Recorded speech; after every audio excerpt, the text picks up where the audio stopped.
Hey everybody, welcome back to another edition of Journey Through the Darkside. I'm Daniel. Simon Terrell. And of course, Joey Simpson. he's back. Back for another Thanks for coming back for another week, man. Really appreciate it. You my Triple H. Thank you for not changing clothes. There it is. Yes. These are ripe, aren't they? Yeah. I know. Well, you know what? I can change clothes once a month. I don't gotta shower, man. I only Yeah. shower once a month anyway, so Hey, it saves money. it really does in the long run. We're from a small town here in Bedford. Come on. No, we're not here in Bedford. Actually, we're. God damn it. Anyways, We're in Indiana. We're in Indiana. That's it. So, anyways, what are we going to tap, Mr. Stats? Not Mr. Stash. Mr. Stats. Stash. No, I'm not Mr. No, Stash. this is Mr. Stash over here. But WrestleMania 7. awesome. What's the main event that night? Hulk Hogan and Sergeant Slaughter for the WWF World Heavyweight Championship. Hulk Hogan wins in 20 minutes and 26 seconds. As a kid, loved the match. Watched it recently. It's like, wow, this is rough. Never gets old. But that's not what we're here to talk about today. What are we here talking about? Undertaker and Superfly Jimmy Snuka. Nice. Undertaker's first WrestleMania That's appearance. it. March 24th, 1991, from Los Angeles Memorial Sports Arena in Los Angeles, California. Mm-hmm. Like always, any guesses on the attendance? I'll go first and say, I definitely tried to highball you last time. I'm going to say 20,000. I know it wasn't that high. Oh. I'm going to go 16. Joey wins. 158. Nice. Good job. So they had 158 more people than the Royal Rumble had. Mm-hmm. But not the 100,000 they were hoping to get, at the other place. So, Well, that's probably what they Oh, yeah. announced. They were definitely just like, guess what? We're still 100,000 strong. Guys, No. tack. I mean, Rumbles said, Rumbles. Wow, where am I at? Where you at? Last week, I guess. WrestleManias didn't have that Yeah. that they do now. Like, WrestleMania 3 had the big attendance, Mm-hmm. 93,000 Oh, plus. yeah. But it went way down after that. Yeah, and this was, we're at a time now where business, just everywhere, WCW as well, was starting to kind of decline a little bit. Yeah, We're it's going definitely down. It's going down. We're definitely past the thing. But you watch it and it looks great. Oh yeah, no, it looks fantastic, and they always have. That's the thing. WWF or WWE could run a high school gym today, and production-wise, make it look amazing. No, you're absolutely right. Make it look make you think I fucking wish I was there, Mm-hmm. or I should have been there. Yeah, no, absolutely. They've always had that edge. Really over everybody, and not just WCW. There's even today. And going back into the 80s, they had that edge. They did. And that's the thing. That's why I was trying to mention that, because this is one of the lower WrestleMania attendances. And you know what? I haven't watched it in a while, but it's I think one of my 4 favorites. and 5, the Trump Tower ones they did. Like I think they were even lower than that. Were they really? Damn. I think. Yeah. Comment section. I was like, point to Joey. Comment section. He's definitely our encyclopedia here. Still looked great. Oh yeah, Oh, absolutely. $1,000,000. And the thing was about the old convention center they used is it wasn't very vertical, so it did look like a big sprawled out crowd. Even though the attendance I think was like 10 or 11,000, it looked like a big crowd because it's actually called the Boardwalk Hall. Mm-hmm. Actually, there for a time hosted indoor football. You could say they had. It was a full 100-yard football field. But they used to have football there, and so the attendance wasn't very high, but it looked good on TV. Oh, there it is. That's what matters. That's all that matters. But it's one of those complaints I have. Like God, we have to run the biggest arenas in the biggest stadiums that we can. Just so we can boast this, in some cases, ridiculously overhyped attendance number. Yeah. When it's like, just run someplace, announce the real number, and it looks great. Exactly. Yeah. No, I totally agree. Absolutely. So. And see, I miss arena WrestleManias. I'm sick of stadiums. I don't know. I'm against the I feel like they're outdoor. probably going to do that from now on. I mean, they probably should, to be honest with you. But I don't know. I don't know, but I'm also a stickler. I don't know. I don't like the ridiculous sets anymore. Like, every now and then that's cool, but, like, my God, they just go so stupid. Well, when you see a guy like, let's say, The Undertaker coming out in broad daylight. That's what I'm saying, yeah. It kills everything. Wasn't him and even the smoke, like, Bray blows Wyatt away in the had wind. that match, and it was, like, daytime, and it was like, why the fuck would you even, like, really? Fuck. So, anyway, but, we're getting sidetracked. This is WrestleMania 7. This is 7. Where it all began. Stars and Stripes forever. The very first match in the Undertaker streak. That's right. And the first pay-per-view appearance with Paul Bearer. Absolutely. Now, I want to take a trip to kayfabe land, if you don't mind. Now, we mentioned... We just got back from kayfabe land, for fuck's sake. I keep telling you, quit packing your or unpacking your bags. Yeah, keep them packed. Keep them packed, and we'll keep them in the car, and we'll drive. All right, okay. All right. See, Joey didn't unpack. I appreciate that, Joey. Thank you for not unpacking. You knew we were going back. You knew we were going back. So, maybe I didn't want to go back. You want to go back. We're going to take you back because it's fuzzier. It's warmer. I love it. So, here's what I think happened. This is what I'm pretty sure happened. Brother Love just could not get on the darkness. Taker was too fucking dark. Like, now at this point, Taker has embraced his dark side. Brother Love loved everybody. Yes, it was all about love. And money, but love. Taker not so much. He doesn't have that loving personality. And of course, as I mentioned before, Jack Tunney made him a manager. He didn't trust him. He's like, you gotta have a manager, and they've stuck Brother Love with him. But even Brother was like, I'm out. And Jack Tunney's just kind of stuck. He's like, well, shit, he's actually proved himself. He's doing pretty good. But before he can even say anything, he's like, I know someone. Got a friend, old family friend from Death Valley. Let me give him a call. And that is how Paul Bearer showed up. Brother Bearer. Yes, Brother Bearer. Let me ask you this, because I really don't know, and I didn't take the time to do research and look it up. But we know Joey did. We know Joey did. That's why I'm asking him. On the kayfabe, how did Paul Bearer actually, like, well, I'm guessing there was like a segment or something like that. Like, how did they do that on TV? Do you remember? It honestly, they just... Was it just like episode of Brother Love? Just like, hey, by the way, you're a new manager, or... look that up, I guess. I honestly... Yeah, I'll have to look it up for sure, yeah. but I want to say it was just real quickly, he kind of... To me, it just happened overnight, The promo I saw, there was no build towards it. There was no story. It was just... I will say, they never mentioned on pay-per-view, it's just like, WrestleMania, hey, Paul Bearer, it's with him now. And I remember even on TV, I must have missed it, because just out of nowhere, he had Paul Bearer with him. I was like, what the fuck happened? But they never did mention it again.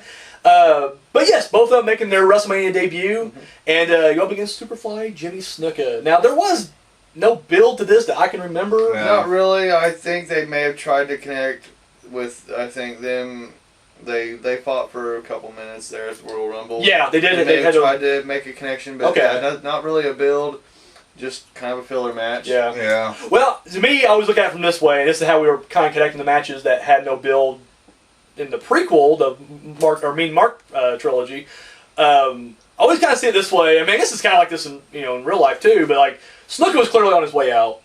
He's on his way down, and of course Taker's on his way up. And I mean, even like in boxing or mixed martial arts, whatever, you're working your way up the rankings, and if someone's coming down, you're gonna eventually meet that person, and it almost is like an unceremonious passing of the torch. So that's kind of the only storyline you can kind of have with this one. Let's talk about the actual match. Joey, I had him kick out last time. Let's have you kickstart. Give us some highlights, just some stuff that you liked from the match, what you didn't like, just kind of. Well, some things that. I guess I kind of liked. I liked how Paul Bearer, he was very subdued, not really a whole lot of loud noises. Oh, yeah. None of that stuff. Yeah. He was just kind of real reserved, quiet, still kind of getting a feel for the whole character. Yeah. This is the pay-per-view debut of... Yeah. Okay. Yep, pay-per-view debut of Paul Bearer. Snuka comes out. Oh, something else I noticed is it's real quiet. I mean, not a whole lot of fan excitement, and you get a lot of those shots of those kids with those. Oh, I always love that. Yeah. Yes, the kid reactions are always the best. Yes, and I will have to say this also. They did a bang-up job on Undertaker's makeup. He looked all scary and pale with all the purple on his eyes. They did good. Well, like we mentioned last week, they did a lot of good glory shots. Like whenever he's choking him out, there's those little moments of just like pause. We get that camera right up on him. So I mean, this looks demonic and another little tidbit is this is where they really paid more attention to the eyes. Yeah, they did the close-up shots. Yes. Yeah, and that was done not only during a lot of his job matches, but with a lot of the other big talent he was wrestling. They would have those close-ups where he's just choking the life out of him and eyes rolling. And at this point, you need to interject. Like at this point, Undertaker's career, right to now, has been just squashing jobbers. Yeah. Non-stop. I mean, so this really is like his first one-on-one challenge. Yeah. You're right. You're absolutely right. His first big challenge against a established. He debuted. Exactly. Yeah, we talked about how Snook was a jobber last week. At the Survivor Series, here he is on a team. Then he did the Rumble. Yep. And then we got WrestleMania 7. But Absolutely. all the shows in between those. Yeah. They've not been a pure single match, right? Yeah. Is he doing the body bag at this point, or No. just Africa? Not yet. Okay. Not yet. So. I think around this time he begins doing it on the house show circuit. Okay. I know by summertime he's doing it. Yeah, I knew he was in summertime, but this match, I think some of the standouts for me. I like how you said, because it was kind of a quiet crowd initially. I mean, they were hot throughout most of the night anyway, but in this match, it seemed like it kind of died until Taker bust out that running, jumping lariat, and when he hits that, dude, the whole crowd. Agility, dude. Yes, and dude, he's the heel, right? Yes, and they blew up on that one. This match pretty much is a squash match. I mean, there's no two ways about it. Like, I really can't say that Snuka had any offense. No, and they even kind of brought that up on commentary. They even said, like, you ever remember a time when Snuka at that point had zero offense in a match, and they're like, no, never. So I mean, he really did kind of put him over in a huge way that way. Oh yeah. Snuka 4-minute and 20-second match. Yeah. Right, the match was short. That's a Joey and number. Also a couple little tidbits.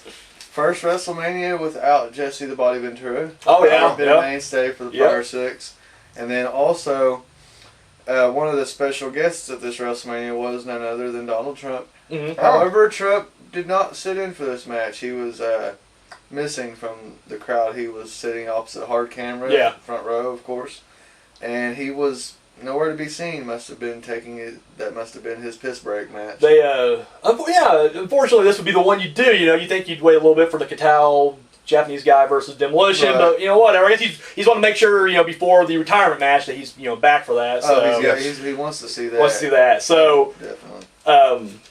Let's get to the end. I guess ain't much really to spread out on this one.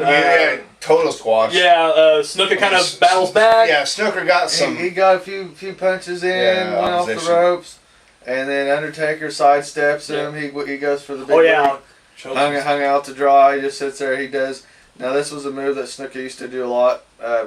Years past, he'd do the big jumping thing on a guy. They'd sidestep and he'd hang himself out to dry, is what I like to call. Yeah. He'd sit there and he'd straddle the top rope with his gut and kind of move around and fall out. But yeah, basically same deal that leads up to the finish. Gets hung out to dry. Kind of an awkward moment there for a second. Taker gets the tombstone. Yeah. 1, 2, 3. And here's the thing. I mean, everybody yells botch because when Snooker jumps on him, he kind of catches him in midair. But you can tell he's wanting to get him turned over, has to drop back down. But he doesn't. Yes, and I think he saved it the punch. Yeah. And as a kid, I didn't notice. Because to me, it's like if someone jumps on you, you're playing that. It's like fuck. That's how you're gonna do it. Yeah, so I'm okay with that. That's. God damn, these go longer. Even the Johnny Ace match, we had more to say than. Yeah, and that sucked. That sucked horribly. Like I like this match. All right, I guess final thoughts then. Joe, we'll go with you first. What do you think about this match? It is what it was. I mean, it was just a match to put Undertaker over. Of course, you didn't see a whole lot from Snuka. He was down, past his prime, obviously, but he did make sure to put the kid over. Absolutely. I mean, he sold everything well. Didn't have really much of an offense at all. Worked out good. All his big spots, he did well. I mean, it was a good spot, and for Undertaker, his first WrestleMania, probably couldn't have been any worse. But for as early as it was into his career, probably couldn't have been much better. It was a decent.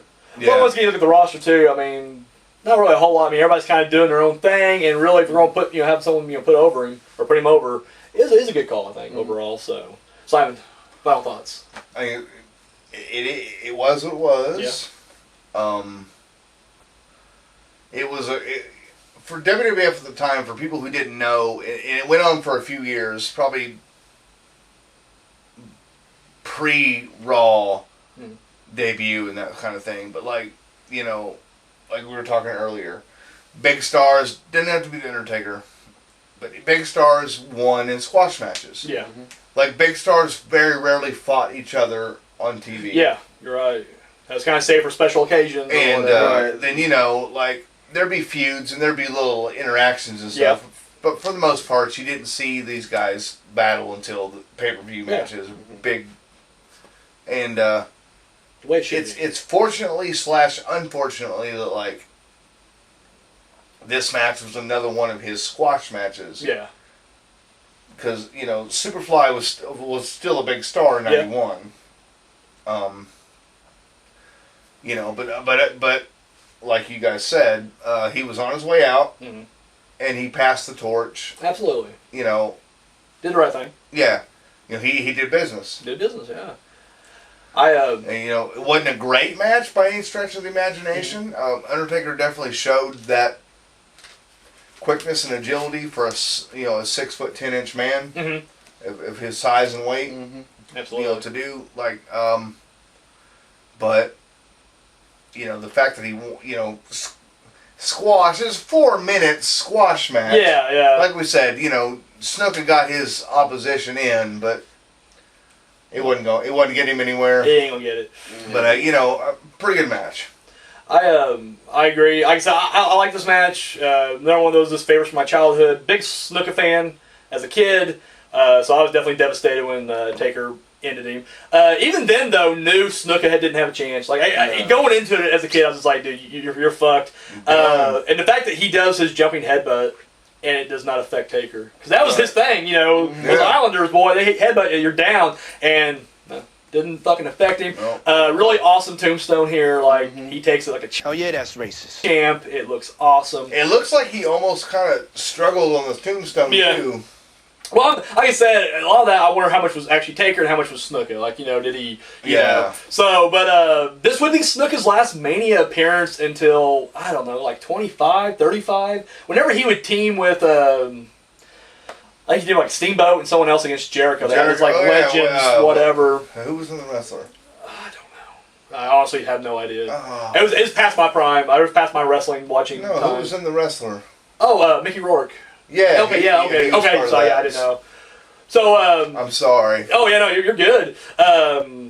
Anything past like not to get controversial, but anything past Benoit's death, I'm out. Like it was like a week after he died. And I'm like, I'm done watching. So I am. Yeah, exactly. I'll actually sponge it out whenever I say that. We'll do a weird little beep thing and everything. Anyways, I'll be there. But no, so I fucking hope you do. So anything beyond that, I have no idea. So but anyways, so the streak begins. Taker. This is the official beginning of the streak. Beginning of an era. We're gonna do star ratings. What do you say? Oh, fucking like 2. 2 stars. I'm giving it a 1. Give it a 1. Yeah, it was just. It was what it was. Yeah, it just was. Yeah. I'll be generous. I'm gonna give it 3 because honestly, I enjoyed this match, and as a kid, I remember the sorrow I had, and just the hopefulness that like maybe he'll get him tight in the ropes, or I don't know, he's quicker. He's quicker than Taker, and you see Taker do these fast moves. I'm like, oh shit! Now he's not even quicker than Taker. Like, god damn it. But so for me, it definitely. I mean, I'm being way generous. I'm doing more of a nostalgia type thing. Flipping clothesline thing he does. Oh yeah. It just killed Snuka. So, but yeah, I'll give it 3. So it averages out about 2. So, or it does exactly 2. So another 2 star. So down the road here. So that's all we got. Still love you, Superfly. Well, no. We don't. Well, I still do. I ain't gonna lie. I can separate wrestling characters from what they do in the ring. So, anyways, that's all we got. So, what we got next week? What's going on next week? Oh man, I gotta look at my notes. I feel like it's kind of a big deal. The 1-year anniversary of Undertaker's debut. All right. Survivor Series 1991. Boom. Alrighty. Can't wait. Stay tuned for that. Check that out. You will not be disappointed. So, Simon's Harrell. I'm Joey Simpson. I'm Mr. Stash. We'll catch you later.